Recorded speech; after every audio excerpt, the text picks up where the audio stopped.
உங்க ஊரு நங்கநல்லூர் தானே? அந்த ஆஞ்சநேயர் கோயில் எப்போ கட்டுனாங்க? 90s மிட்ல தான் வந்துச்சு. நாங்க அப்போ ஸ்கூல் படிச்சுட்டு இருக்கோம். ஆக்சுவலா என்னன்னா, அதில ஒரு செம்ம சுவாரஸ்யமான விஷயம் சொல்றேன் பாரேன். நாங்க ஒரு ஃப்ரெண்ட்ஸ் ஒரு 4, 5 பேரு டெய்லி ஆஞ்சநேயர் கோயில் போயிடுவோம். எதுக்கு தெரியுமா? சாப்பிட பிரசாதம் குடுப்பாங்க.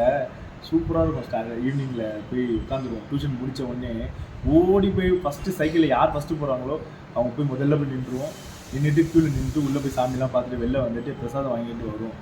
வந்துட்டு சாப்பிடுவோம். திரும்பவும் கொஞ்ச நேரம் கழிச்சு சட்டையெல்லாம் மாத்திக்கிட்டு 2 பேரு உள்ள போவோம். உள்ள போயிட்டு திரும்பவும் வந்து வேற பிரசாதம் இருக்கும், வேற வேணும்னு சொல்லுவோம். இந்த மாதிரி நாங்க அடிக்கடிக்கு பண்ணுவோமா. ஒரு நாள் என்ன பண்ணிட்டான், என் கூட வந்த ஒரு பையன் வந்து உள்ள போயிட்டு சுத்திட்டு வந்தது பிரசாதம் சக்கரை பழம் கொடுத்தாங்க, வாங்கி வச்சு சாப்பிட்டுட்டான். சூப்பராக இருக்கும். சாப்பிட்டு முடிச்சாச்சு. திரும்பவும் வந்து வேற ஒரு சட்டை ஆளுக்கு மாத்திக்கிட்டு நாங்க திருப்பி உள்ள போறோம். உள்ள போய் வாங்கிட்டு திரும்பவும் வரோம். வரும்போது திரும்ப அதே சக்கரை பொங்கல் கொடுத்தாங்க. அவன் துரு என்ன பண்ணிட்டான், டேய் என்னடா இது இப்போ சக்கரை பொங்கலே கொடுத்துட்டாங்க, திரும்ப நம்ம வந்து வேஸ்டா போச்சுடான்னா. எங்க சட்டையை பிடிச்சிட்டாங்க.